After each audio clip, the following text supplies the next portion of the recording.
عمران خان کو اگر رہائی مل گئی تو کیا ہوگا؟ نااہل اپوزیشنز کن کو کہہ دیا گیا، اور اسٹیبلشمنٹ کو بندے اٹھانے کے علاوہ کوئی کام آتا ہے کہ نہیں آتا، اور میڈیا کی پاور اصل میں کون جانتا ہے، سوشل میڈیا کی بات ہو رہی ہے. یہ ساری باتیں ڈسکس کریں گے اس ویڈیو میں، ویڈیو پوری دیکھیے گا. بسم اللہ الرحمن الرحیم. السلام علیکم ایوری ون، میں امیر نوید، آپ دیکھ رہے ہیں ویژن وائب. تو آج جی ہمارے پاس بڑے گرما گرم سوال آ گئے ہیں، کیونکہ موسم سردی کا ہے تو ہمیں فوڈ جس طرح ہم گرم کھا رہے ہیں، گرم پکوڑے، سموسے، فرائز، تو سوال بھی تھوڑے گرم ہونے چاہیے نا. تو جو ہمارے آج سوال ہم سے پوچھے گئے ہیں یہ بھی بڑے گرما گرم سوال ہیں جی. تو سب سے پہلا سوال کرتے ہیں جی، عمران خان کی اگر رہائی ہو جاتی ہے تو یہ سوال ریاست کی پہ اتنا اثر انداز نہیں ہوگا جتنا کہ اسٹیبلشمنٹ پہ ہوگا، یعنی کہ اسٹیبلشمنٹ کے اوپر اس کی ذمہ داری زیادہ عائد ہوگی. تو کیا یہ بات صحیح ہے؟ تو ڈیفینیٹلی یہ بات صحیح ہے. دیکھا جائے تو جب پی ٹی آئی کی حکومت گئی تھی تو ڈھنڈورا پیٹا گیا تھا کہ امریکہ کا جو یار ہے وہ غدار ہے، اور وہ میر جعفر، میر صادق کی باتیں کی جاتی تھیں. جب ان سے پوچھا جاتا تھا کہ یار یہ آپ کس کو کہہ رہے ہیں، آپ اسٹیبلشمنٹ کو کہہ رہے ہیں، وہ کہتے ہیں نہیں جی ہم تو میاں نواز شریف اور شہباز شریف کو کہتے ہیں، ہم نے اسٹیبلشمنٹ کو کیوں کہنا ہے. تو یہ ایک انہوں نے بڑا ایک چورن بیچی، آپ کو یاد ہوگا تب بڑا سسٹم یہ چلتا رہا. میر جعفر، میر صادق، ہر جگہ پہ عمران خان کے جتنے انٹرویو تھے آپ دیکھ لیں اور ساری چیزیں دیکھ لیں پی ٹی آئی والوں کی. تو یہ اسٹیبلشمنٹ کو کچھ نہیں کہتے تھے، ڈرتے تھے. جنرل باجوہ سے تب یہ ڈرتے تھے، بات ہی نہیں کرتے تھے. ان کو پتا تھا امریکہ کو کچھ بھی کہہ لیں، بلیم کر لیں، نام لگا لیں، امریکہ نے کون سا کچھ کر لینا وہاں بیٹھ کے، تو یہ ان کے اوپر الزام لگاتے رہے. پھر اس کا ہوا کیا کہ جب یہ ریٹائرڈ ہوئے نا جنرل باجوہ، تو تقریباً ڈیٹ تھی تب 29 نومبر کو ریٹائر ہوتے ہیں جیسے ہی. تو پھر انہوں نے کہنا شروع کر دیا، دیکھا جی ہم تو جنرل باجوہ کو کہتے تھے یہ میر صادق، میر جعفر. تو پتہ چلا کہ ان کے اپنے وہاں پہ بیانیاں بدلے، کیونکہ اصل وجہ یہ تھی کہ پی ٹی آئی کی حکومت تو امریکہ نے گرائی نہیں تھی، پی ٹی آئی کی حکومت اسٹیبلشمنٹ نے گرائی تھی. کیونکہ یہ جس طرح کینڈے سے باہر ہو گئے تھے تو پھر اسٹیبلشمنٹ ان کو لے کے آیا تھا، اسی نے یہ پودا لگایا تھا، اسی نے پروان چڑھایا تھا، اسی نے پھر یہ پودا جڑوں سے اکھاڑ پھینکا. تو جب اسٹیبلشمنٹ نے گرائی، اسٹیبلشمنٹ کے خلاف یہ بول نہیں سکتے تھے، پھر انہوں نے امریکہ کے اوپر نام لگایا. تو اسٹیبلشمنٹ نے یہ سارا کچھ کیا ہوا تھا. ورنہ آج آپ دیکھ لیں، مطلب یہ جس طرح گالیاں دیتے تھے امریکہ کو، اور ایبسولوٹلی ناٹ، اور پتہ نہیں کیا کہہ کے کہتے تھے مجھے بل آ گیا ہے اور امریکہ نے گرا دیا ہے. تو آپ دیکھ لیں آج وہی امریکہ کی یہ گود میں جا کے بیٹھے ہوئے ہیں. آج انہیں کو رچرڈ گرینیل کو لیٹر لکھ رہے ہیں، شہباز گل کیا کر رہا ہے وہاں پہ بیٹھ کے، یہی تو کر رہا ہے، ٹرمپ کو کہہ رہے ہیں، منتیں کر رہے ہیں. آج امریکہ ٹھیک ہو گیا، یہ بھی ایک سوالیہ نشان ہے نا. تو یہ میرا خیال ہے کہ یہ صرف ان کا ایک چورن تھا جو انہوں نے بیچ لیا. اچھا جی اگلے سوال کی طرف آتے ہیں. اگلا سوال یہ ہے کہ جی مذاکرات میں بھی، اچھا ہاں وہ کہہ رہے ہیں جی جب اسٹیبلشمنٹ بری ہے تو پھر مطلب یہ اسٹیبلشمنٹ کے ساتھ ہی مذاکرات ان کا پارٹ کیوں بنا ہوا ہے. اچھا دیکھیں شروع سے لے کے انہوں نے اسٹیبلشمنٹ کو برا کہا. انہوں نے کہا جی یہ اسٹیبلشمنٹ کے صحافی ہیں، یہ اسٹیبلشمنٹ کا میڈیا ہے، یہ اسٹیبلشمنٹ کی حکومت ہے، یعنی کہ یہ کسی کو مان ہی نہیں نہ رہے. وہ اس کو بس مان رہے ہیں جو پی ٹی آئی کے حق میں اچھا ہے، ورنہ یہ کسی کو نہیں مان رہے. اگر اسٹیبلشمنٹ اتنی ہی بری ہے تو ابھی مذاکرات میں بھی تو اسٹیبلشمنٹ بیٹھی ہوئی ہے، مذاکرات بھی اسٹیبلشمنٹ کی وجہ سے ہو رہے ہیں. تو یہاں پہ بھی آپ تحریری دیں نا کہ بھائی یہاں پہ اسٹیبلشمنٹ جو ہے انوالو نہ ہو، جنرل عاصم منیر جو ہیں وہ انوالو نہ ہو، یہاں پہ کوئی بندہ انوالو نہ ہو. ایتھے تو فوج کی ضرورت پائے گی. ویسے تو کہتے ہیں اسٹیبلشمنٹ یہ ہے، اسٹیبلشمنٹ وہ ہے، اسٹیبلشمنٹ وہ ہے. تو میرا خیال ہے کہ یہ فضول باتیں ہیں، اور ان کی میں تو خیر کبھی بھی ان کی بات کے اوپر کان دھرتا ہی نہیں نا. تو نہ یہ کان دھرنا چاہیے آپ لوگوں کو بھی، کہ آپ میرا خیال اپنا ٹائم ویسٹ کریں گے اور کچھ بھی نہیں. اگلے سوال کی طرف آتے ہیں جی. اگلا سوال ہے جی، افغانستان کے جو لوگ ہیں یعنی کہ افغانی 40 سال یہیں رہے، یہیں کھایا، یہیں پیا، تو کیا ان کو اب ملک سے باہر نکالنے کا وقت نہیں ہے؟ اچھا میں آپ کو ایک چیز کلیئر کر دوں، افغانستان کے باشندے یہاں پہ رہے ہیں، ڈیفینیٹلی یہاں پہ رہے ہیں، ان کو اسکولنگ بھی یہاں پہ ہوئی، ان کو جابس بھی دیں، ان کا یہاں سرمایہ کراچی میں بہت زیادہ ان کا سرمایہ انویسٹ ہے.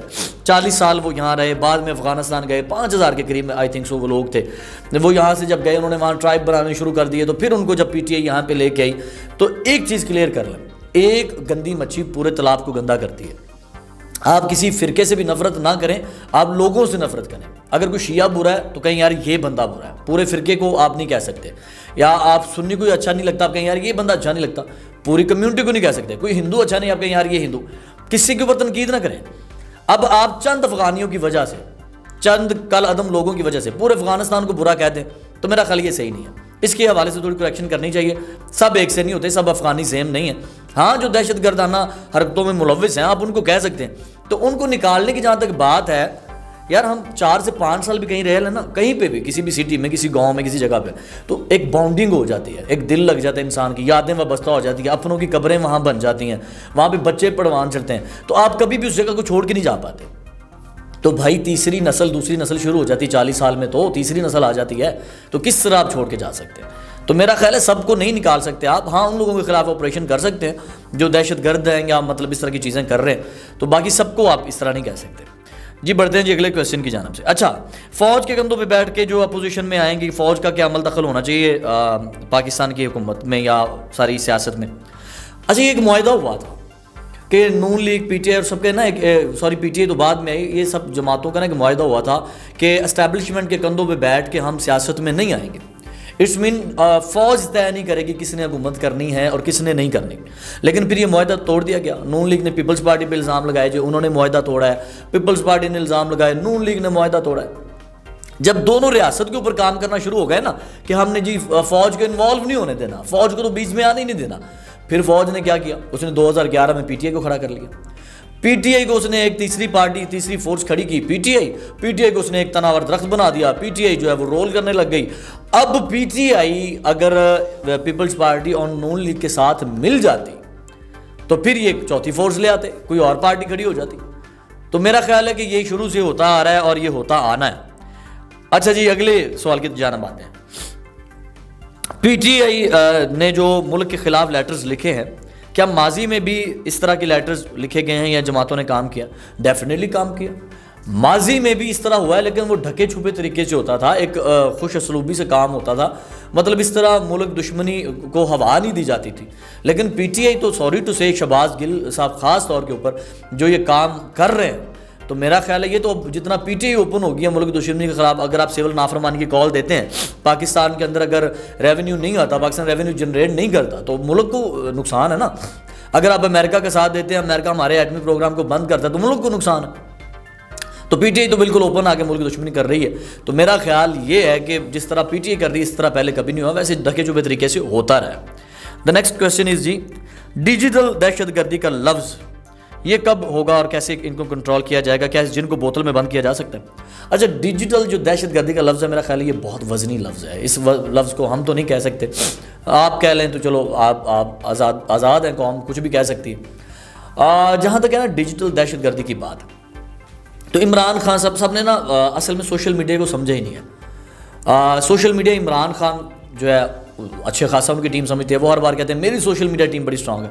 بھائی سوشل میڈیا کے بھی کچھ رولز ہیں, یہ نہیں ہے کہ آپ سب کو ننگا کرنا شروع کر دیں, آپ جو مرضی منہ میں آئے بول دیں, جو مرضی آپ کر گزریں. یہ تو سوشل میڈیا نہیں ہے نا, نہ ملک کو دیکھیں, نہ اسٹیبلشمنٹ کو دیکھیں, نہ ریاست کو دیکھیں, جنہیں مرضی خلاف گل کر دو, یہ سوشل میڈیا نہیں ہے.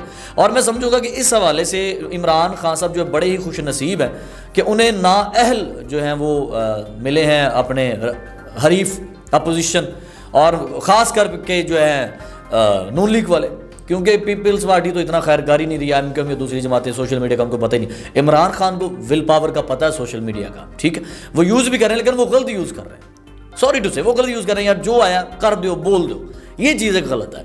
اور نون لیگ کی نااہلی ایسے ہے. اچھا, میاں صاحب کی میں بات کروں اگر, کہ میاں صاحب کو مری جانا بڑا پسند تھا. میاں نواز شریف صاحب کی بات کرتے ہیں, اتنا پسند تھا, آتے جاتے رہتے تو انہوں نے وہاں پہ ہائی وے بنا دیا. مری کے اوپر بڑا کام کیا انہوں نے اپنی حکومت میں. اسلام آباد کے رستے جاتے تھے, موٹر وے بنا دیجیے. سڑکیں بنانا اچھی بات ہے, جب سڑکیں بنیں گی, اسکول بنیں گے, کالجز بنیں گے, رستے شارٹ ہوں گے, لیکن سوشل میڈیا کا پتہ ہی نہیں تھا کہ یہ کیا ہے, اس کو کیسے کرنا ہے, اپنی ہائپ کیسے بلڈ کرنی, کچھ نہیں پتا. آپ مریم بی بی کو دیکھ لیں, انہوں نے 7 لڑکے رکھے ہوئے ہیں جو ان کا فوٹو سیشن کر رہے ہیں. جی گاڑی سے کیسے اترتی ہے, وہ اندر کیسے جاتی ہیں, وہ روم میں کیسے انٹر ہوتی ہیں, وہ مسکراتی کیسے ہیں, وہ بیٹھتی کیسے ہیں. اسپیشل بندے رکھے ہوئے ہیں. آپ ان کی سوشل میڈیا ٹیم کے بندوں کے ٹک ٹاک اکاؤنٹ دیکھیں, مریم نواز کی ویڈیوز کے اوپر انڈین گانے لگے ہوئے ہیں, تم بڑی حسین ہو, تم بڑی پیاری ہو, تم بڑی دلکش ہو. بھائی وہ ایک وزیر اعلیٰ ہے, یہ کیا آپ امیج ڈیولپ کر رہے ہو لوگوں کے سامنے, اس کا یہ کیا کر رہے ہو, یہ کون سی سیاست ہے؟ مینوں نہیں سمجھ آ رہا کہ تسی کی کرن رہے ہو. اور یہاں تک بھی ذرائع ہمیں بتاتے ہیں کہ مریم بی بی کو خود شوق ہے یہ کہ ان کے یہ فوٹو سیشن ہو. ہوتے تو ماڈلنگ چل رہی ہوتی, سیاسی جلسہ تو لگ ہی نہیں رہا ہوتا, روز نویں کپڑے پا کے, تو روز ہیں جتنی چیزاں. تو نون لیگ کو کہاں پتہ, یہ نااہل لوگ ہیں یار, سیدھی طرح کہہ رہا ہوں. میں صرف پی ٹی آئی کو جو ہے کرٹیسائز نہیں کر رہا, نون لیگ کو بھی کر رہا ہوں. نااہل لوگ ہیں نا یہ بھی. یہ جس طرح کی حرکتیں کرتے پھر رہے ہیں تو ان کو تو ککھ نہیں پتا یار. اور یہ عظمیٰ بخاری ہماری وزیر اطلاعات خیر سے بنا دی گیا ہے. ان کو بھی شوق تھا, انہوں نے بھی ساتھ لڑکے رکھے ہوئے تھے صرف ان کی ٹک ٹاک بنانے کے لیے. اتوں اندازہ لاؤ تھی. اور نون لیگ والے جس طرح کر رہے ہیں تھوڑے سامنے ہی. پیپلز پارٹی تو میں خیر کسی کھاتے لکھ نہیں رہا سوشل میڈیا کے حوالے. اور عمران خان کی سوشل میڈیا پاور ہے اور وہ غلط یوز کر رہے ہیں. اور جہاں تک عمران خان کی پاور ہے, آپ شہباز گل کو دیکھ لیں, تقریباً 25 سے 30 ہزار ڈالر ماہانہ کما رہا ہے. اور اسے پوچھا جاتا کہتے جی عمران خان صاحب نے مینوں کہا تسی باہر ہو تو تسی جو ویڈیو بناؤ, آواز بلند کرو. بھائی ویڈیو بناؤ, آپ نا ویڈیو بناؤ. یہ ہم سے سوال ہوا ہے کہ سیاست کو انہوں نے بزنس بنایا ہوا ہے جس طرح پرائیویٹ اسکولوں نے بنایا ہوا ہے. تو اس سوال کے مد میں شہباز گل کی مثال دے رہا ہوں کہ اس بزنس بنایا ہوا ہے نا. اگر وہ کہتے ہیں عمران خان مجھے کہہ رہا ہے ویڈیو بناؤ, باہر بیٹھو آپ ویڈیو بناؤ, آواز بلند کرو, تو بھائی ویڈیو بناؤ. ہم چوچے نہیں ہیں. مونیٹائزیشن بند کرو اپنے اکاؤنٹ کی. مونیٹائزیشن بند ہوگی تمہیں ڈالرز آنا بند ہو جائیں گے. پھر ہم کہیں گے ہاں بھائی سیاسی کام کر رہا ہے, عمران خان کے لیے ویڈیو بنا رہا ہے. کس بات کا تم 25 سے 30 ہزار روپے مہینہ کما رہے ہو؟ تو یہ بزنس ہے نا, سیاست کو بزنس بنایا ہوا ہے. اب یہ دیکھیں کہ ایف آئی اے کے لوگ جو اس دن 14 پکڑے گئے, اینٹی کرپشن ادارے کرپشن کر رہا ہے, ٹھیک ہے, بجلی والے محکمے کرپشن کر رہے ہیں. اور جو لوگ اینٹی کرپشن میں ہیں, جو لوگوں اس کنٹرول کرنے کے لیے ایجنڈے پہ کام کر رہے ہیں, وہی اس طرح کی میٹنگز اٹینڈ بھی کر رہے ہوتے ہیں ڈٹائی کے ساتھ بیٹھ کے, اور بول رہے ہوتے ہیں نہیں نہیں کرپشن نہیں ہونی چاہیے تھی, آپ ہی کر رہے ہیں. یہ انہوں نے بزنس بنایا ہوا ہے اور کچھ بھی نہیں ہے. اچھا جی اگلے سوال کی طرف آتے ہیں. گنڈا پور صاحب, علی امین گنڈا پور کی بات ہو رہی ہے. گنڈا پور صاحب کو یہ اختیار حاصل نہیں کہ وہ آئی جی کو اور چیف سیکرٹری کو تبدیل کر سکے, تو کیا شہباز شریف صاحب جو وزیر اعظم ہیں وہ بھی اختیار نہیں رکھتے؟ ڈیفینیٹلی نہیں رکھتے, بالکل نہیں رکھتے. نہ کوئی بھی گنڈا پور صاحب آئی جی کو اور جنرل سیکرٹری کو تبدیل کر سکتے ہیں, اور نہ وزیر اعظم شہباز شریف کر سکتے ہیں. یہ تو ان کے پاس پاور ہے ہی نہیں. یہ شاید آپ کے لیے نئی بات ہوگی کچھ لوگوں کے لیے, لیکن ان کے پاس یہ پاور نہیں ہے. جیسے عمران خان صاحب نے جا کے کہا جی میرے تو ہاتھ بننے ہوئے سن, میں تو اسٹیبلشمنٹ نے لے لیا کے پایا, میں تو پتہ ہی نہیں سی, میرے تو اختیار میں نہیں تھا. سوری سے میں بڑا گندا لفظ استعمال کرنے لگا ہوں. بھائی اگر آپ کو پتہ نہیں تھا تو آپ وزیر اعظم ہاؤس میں امب لینے گئے تھے, کیا لینے گئے تھے آپ؟ وہاں پہ آپ نے مزے لے لی, ہیلی کاپٹرز کے وزیر اعظم ہاؤس کے کھابے کھا لیے, روز سیکورٹی گاڑیاں, کیوں گئے تھے؟ اور یہی لفظ میں شہباز شریف صاحب کے لیے استعمال کروں گا. اگر آپ اتر کے آگے کہیں جی میرے اختیار میں ہی نہیں تھا, تو آپ وہاں پہ کیا امب پکڑ رہے تھے؟ کیا کر رہے تھے؟ کیا کر رہے تھے آپ؟ جب آپ کو پتہ ہے کہ یار یہ ہے ہی نہیں, ہمیں اختیارات ہی نہیں ہے, تو آپ تو پھر ایک بے اختیاری کرسی کے اوپر بیٹھے ہوئے, آپ تو مزے لینے کے لیے بیٹھے ہوئے. تو پھر آپ باہر آگے بلیم نہیں کر سکتے علی امین گنڈا پور صاحب یا شہباز شریف یا جس طرح عمران خان نے کیا جی سارے کو اختیار ہی نہیں سن. تسی جان بوجھ کے اتنے گئے ہو, ورنہ الیکشن دوبارہ کرو گے, ہمیں سیٹ منظور ہی نہیں ہے, آپ کریں, لیکن یہ جان بوجھ کے مزے لینے کے لیے کرتے ہیں. لیکن یاد رکھیے گا ملک میں جو کچھ ہوگا, اچھا ہوگا برا ہوگا, چاہے وہ اسٹیبلشمنٹ ہی کیوں نہ کرے, جواب آپ کو دینا پڑے گا. کرسی پہ آپ بیٹھے ہوئے ہیں, بعد میں یہ نہیں کہہ سکتے میرے پاس اختیار نہیں تھے, تو مرضی سے کرسی پہ گئے ہو نہ جاؤ. خیر یہ باتیں تو جلدی رہیں گی, دیکھتے ہیں. عمران خان اگر رہا ہوتے ہیں نا تو سب سے بڑا نقصان جو ہے نون لیگ کو ہے. نون لیگ کو نقصان اس لیے کہ اس کو پتہ ہے اسٹیبلشمنٹ جو ہے وہ اس وقت نرم رویہ اختیار کیے ہوئے عمران خان سے. اگر جڑ گئے تھے پروگرام تو بڑھ گیا.